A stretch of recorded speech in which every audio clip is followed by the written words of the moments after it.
Welcome back to Elise Reads and Speaks. Today I am bringing you the February releases that I plan to read. So I do this every month. These are books that I have already gotten from NetGalley. Some of them I've already read. They're coming out in February.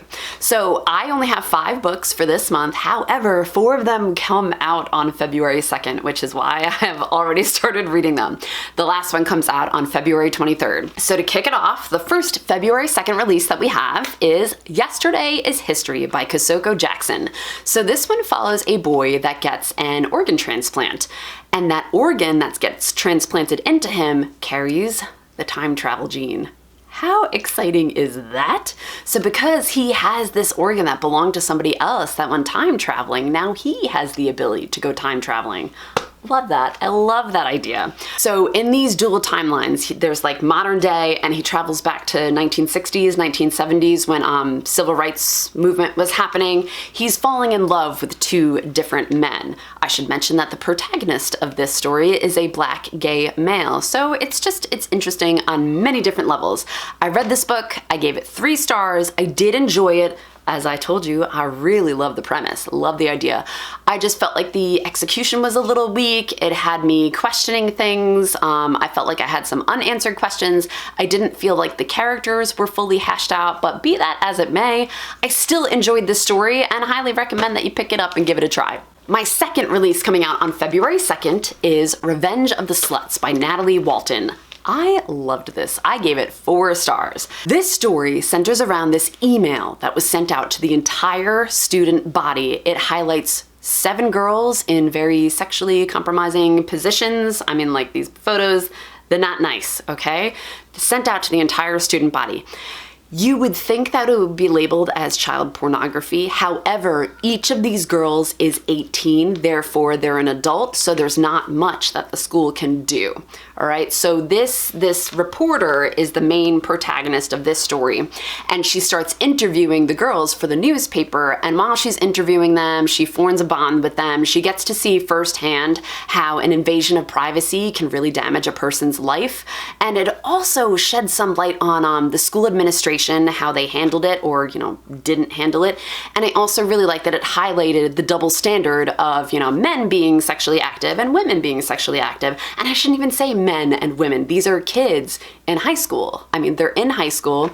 These girls are painted as sluts, and yet the boys, nobody says anything about them. And I felt like this was just a great story that tackled so many different things. And I can't rave about it enough. Don't just go for the major publishing houses. This is by Wattpad Books, and every now and then you really find a gem in these small publishing houses. My next February 2nd release is Everything That Burns by Gita Trelease. So this is the sequel to Enchante. It also has a double name of Liberte, which Enchante was also re-released as All That Glitters. All right, so I guess the Americanized versions of these are All That Glitters and then Everything That Burns. And then I guess the other side of it is Enchante and Liberte. I don't know why we're having double meanings for things, okay? But whatever. The release is Everything That Burns or Liberte. Okay? I'm not gonna tell you much about this book because it's a sequel to Enchante, and if I tell you anything about it, it may ruin what happened at the end of that one. The 4th book that I have that's releasing on February 2nd is The Mysterious Disappearance of Aiden S., as told by his brother, by David Levithan. So I picked this one up because I really like Every Day by David Levithan, and I saw that he was writing in middle grade, and I was like, ooh, I want to try that.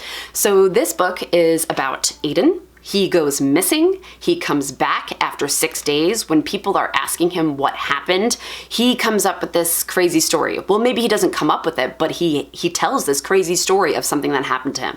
I don't know what it is yet, all right? But nobody believes him. They think it's completely impossible. Even when he's getting taunted at school, this poor Aiden is sticking to his story. So it focuses on a middle grade read about believing in the impossible, which I think sounds really nice. My last February release is coming out on February 23rd. This is Love is for Losers by Wibke Brueggemann. I'm so sorry if I'm pronouncing that incorrectly. This one is pitched as a queer rom-com. It follows this 15-year-old girl who decides that she's never gonna fall in love, and then, you know, she does exactly that. And it takes place at a thrift store. I mean, doesn't that sound lovely? The tagline on it pitched it as if this was Bridget Jones's diary told from the perspective of Bridget's daughter. Like, I think that just sounds like a good time. I really enjoyed Bridget Jones, and I really am in the mood to read something and laugh. And this is also one of my book club's pick for the year of 2021. So 2 birds, 1 stone. All right, those are all the releases that I have coming out in February. I only have The Mysterious Disappearance of Aiden S. and Love is for Losers to read. So if you would like to buddy read with me at any time, you just let me know. All right, that's all I got for you guys. I will catch you next time. Bye.